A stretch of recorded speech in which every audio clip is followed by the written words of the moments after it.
Some people just don't know when to stop. In my neighborhood, that person was Karen, the self-proclaimed queen of the HOA. If there was an award for entitlement, she'd have a whole trophy case by now.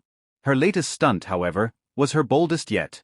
She tried to sell something that wasn't even hers. I own a lake cabin about half a mile down from my main house. It's my retreat, a quiet escape where I fish, read, and occasionally host family barbecues.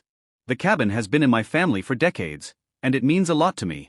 The HOA technically oversees the neighborhood roads, but the cabin itself is on my private property. One Saturday morning, I pulled up to the cabin only to find a for sale sign hammered into the ground. A realtor's lockbox was sitting on my cabin door. My jaw nearly hit the gravel. And who do I see strutting up with her usual smug grin? Karen, clipboard in hand. "Oh good, you're here," she said, as if I were late to my own meeting. "I've listed the cabin for sale. It doesn't fit the neighborhood aesthetic. Once it's sold, we'll use the funds to upgrade the community center." Ich stirr daher, dumbfoundel.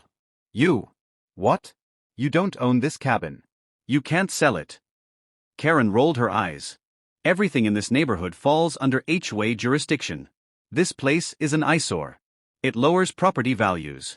Don't worry, you'll get a small stipend once it sells. A small stipend? For my family's cabin.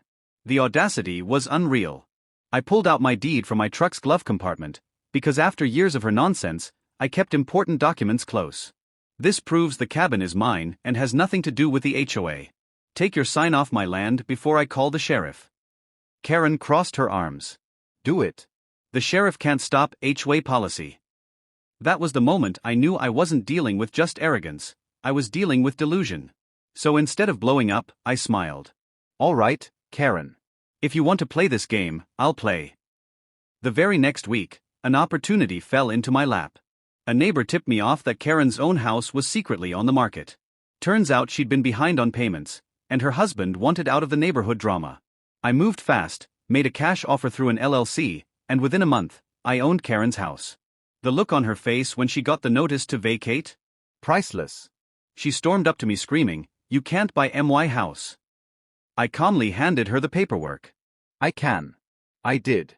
And since the only access road to the lake runs across this property, well, I suppose I'll be putting up a gate. Karen's screech could probably be heard 3 counties over.